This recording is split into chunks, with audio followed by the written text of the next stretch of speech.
sa pamayo kan mga bareta. 100,000 pesos na kantidad ning pigtutubudang shabu na recover sa ligaw. Estudyante gadan kan mahulog sa piglulunadang tricycle sa Camarines Sur. Duwang parasira na nawawara sa Catanduanes, padagos na pigahanap. Lalaki pigrereklamo kang dating ilusyon huli sa pag-post kan sa indang malaswang video sa social media. Asin, Bicolanang doktor binisto bilang 2023 Outstanding Physician sa Pilipinas.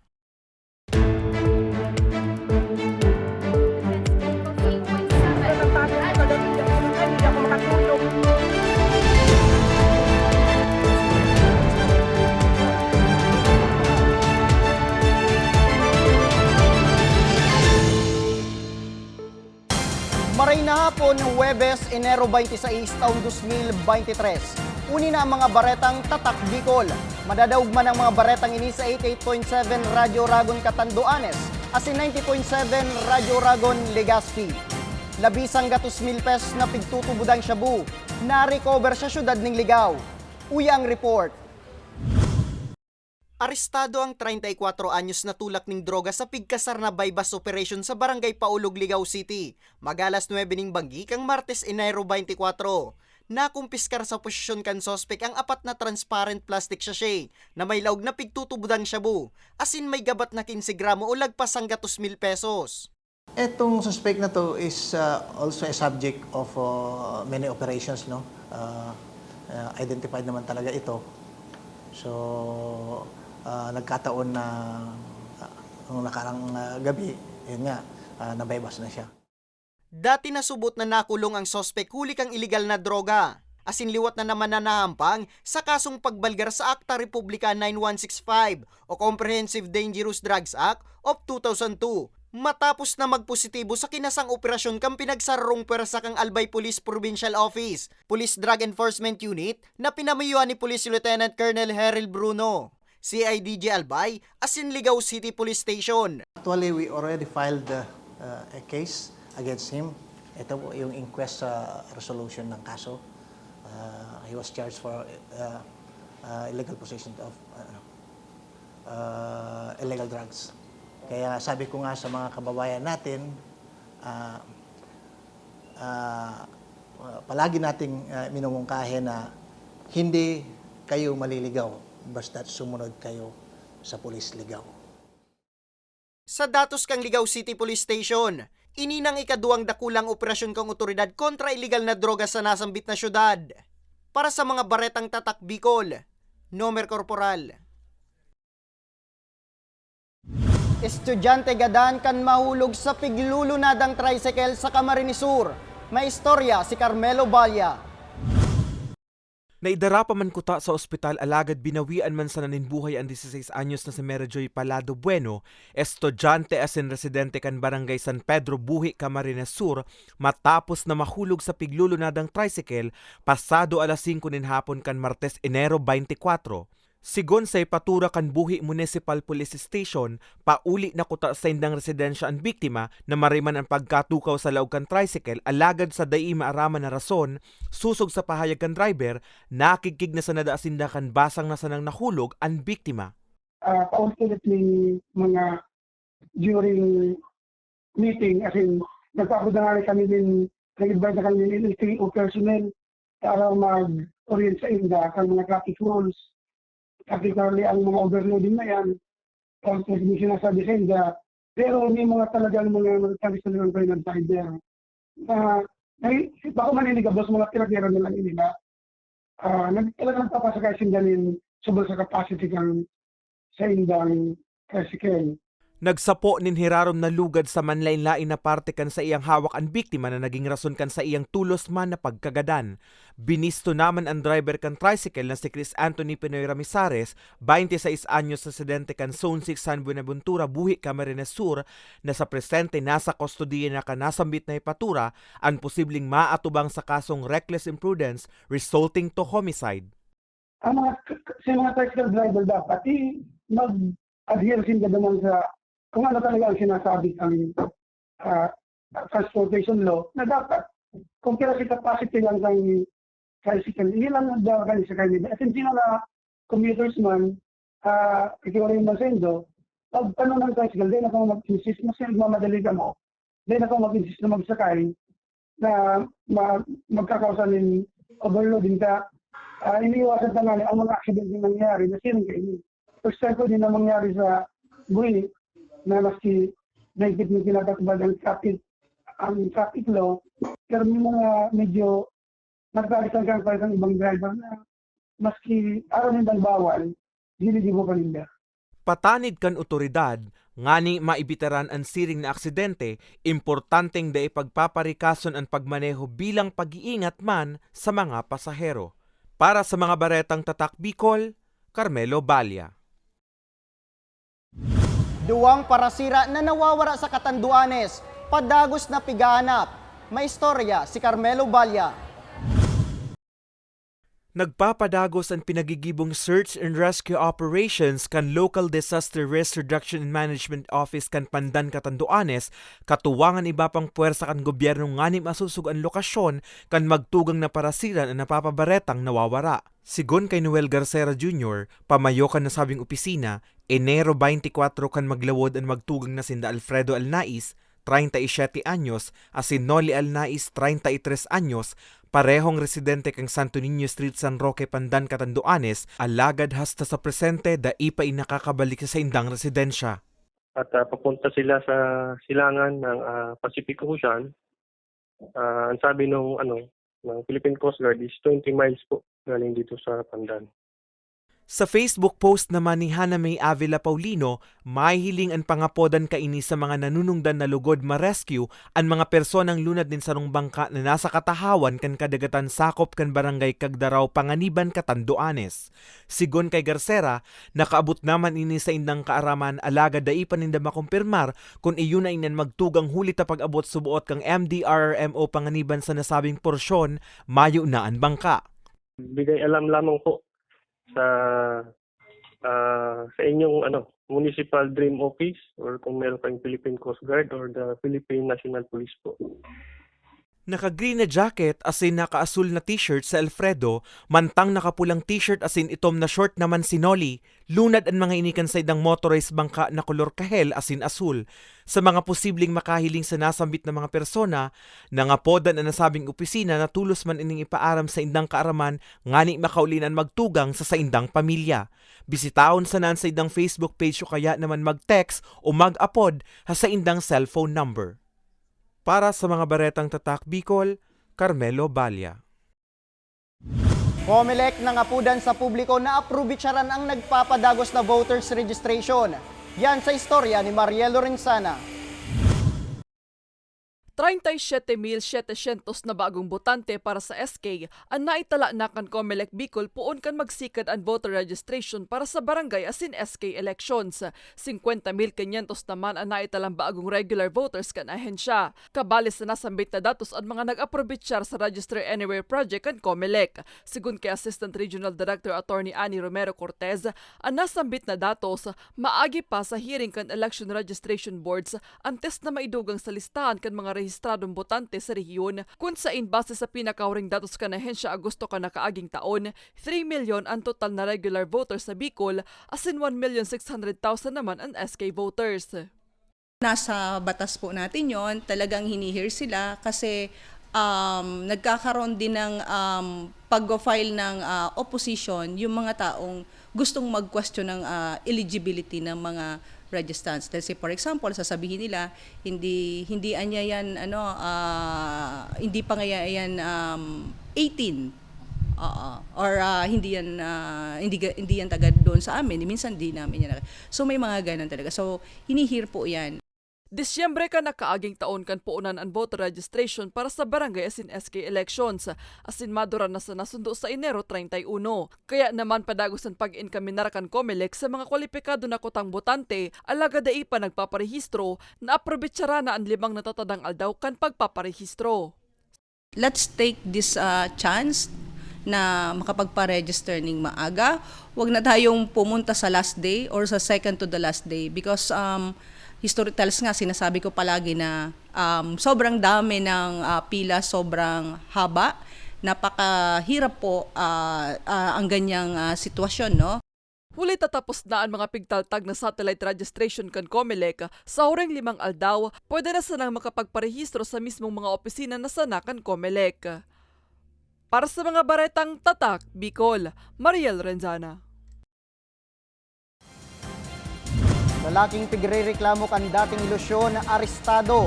Asin, Bicolanang doktor, pigbistong 2023 Outstanding Physician sa Pilipinas. Yan asin iba pang bareta sa samuyang pagbabalik.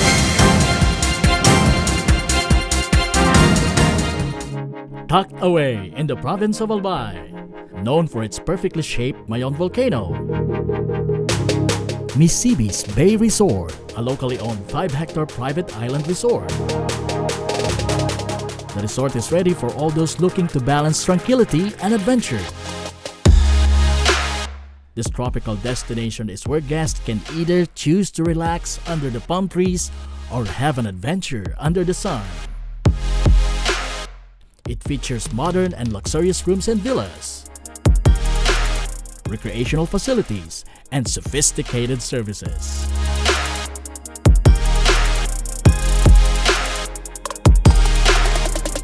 Come and experience Misibis Bay Resort, your tropical island getaway.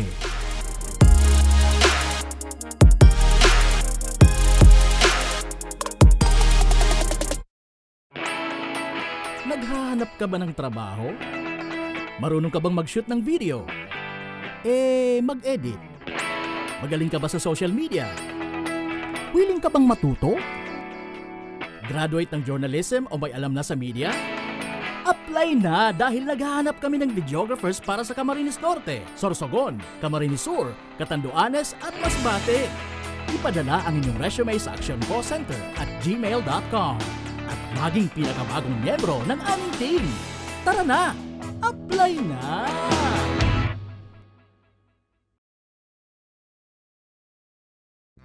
Sa imong ka nagpapadagos na pandemya, daima nag-uuntok sa pagriparo, ang satuyang satiring partido, ang Ako Bicol Party List, yaon pirmi sa pagpadangat kan mga kasaraditan, sa tabang kan manto ni ina, ano man na panahon, hain ka man sa kabikulan.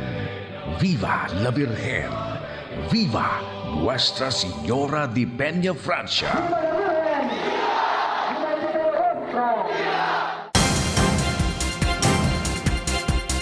Nagbabalik ang Ako Bicol Online TV.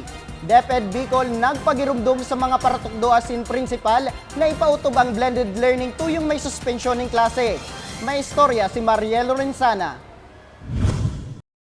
Ngani masyerto na padagos na nakakanood at mga estudyante sa ibong kan mga pigpapautob na mga suspensyon sa klase na kung minsan kausaman kan maraot na panahon, maigot ngunya na pigpapautob kan DepEd Bicol sa saindang schools division offices asin mga eskwelahan ang blended learning o modular distance learning. Sigun sa Project Development Officer kan DepEd Bicol, obeto kan lakdang na dai maapektaran ang learning performance kan mga estudyante asin dai na mapalawig pa ang school year. Kaya imbes na mag-makeup class, modular learning na sa nadaa sa indang ipapautob. Alagad, kinakaipuan kan eskwelahan na tulos na madistribuir ang self-learning modules o SLM sa mga estudyante.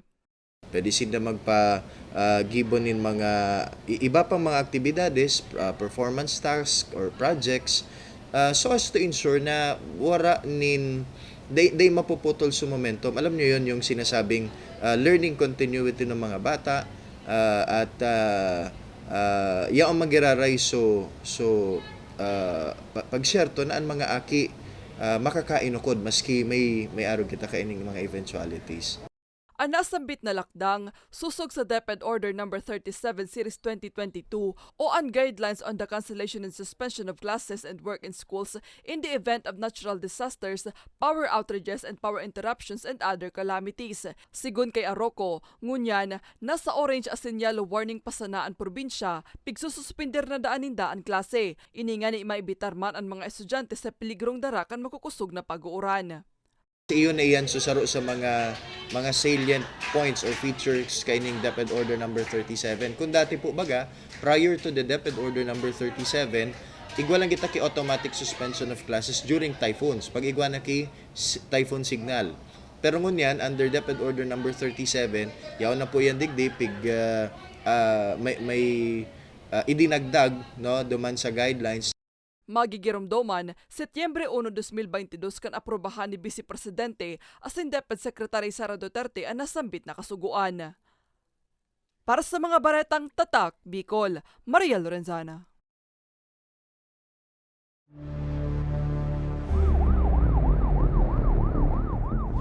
Lalaking pigrereklamo kang dating ilusyon, huli kang pag-post kay ni kan sa indang malaswang video sa social media. Arestado. Uyang report.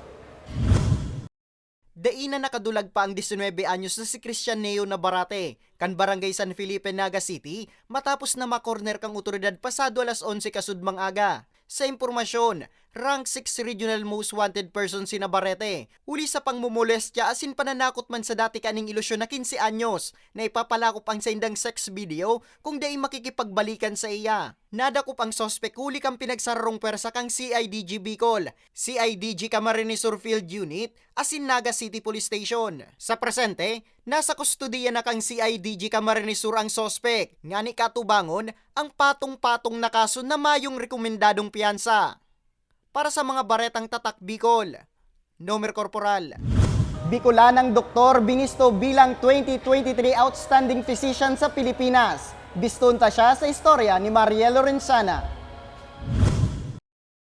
Hasta hunyan, nag-aapaw pa ang kaugmaan kan din kan Bicol University College of Medicine na si Dr. Ofelia Summersy kan Legazpi City. Siya kaya ang pigbisto bilang 2023 Outstanding Filipino Physician sa bilog na nasyon. Sarong onra na pigtao kan Junior Chamber International o JCI Senate asin Philippine Medical Association. Istorya niya, di niya pighuna na mabisto siya bilang Outstanding Filipino Physician. Aminado kaya siya nadakol sa listahan ng mga doktor na talagang matitibay sa piniling propesyon.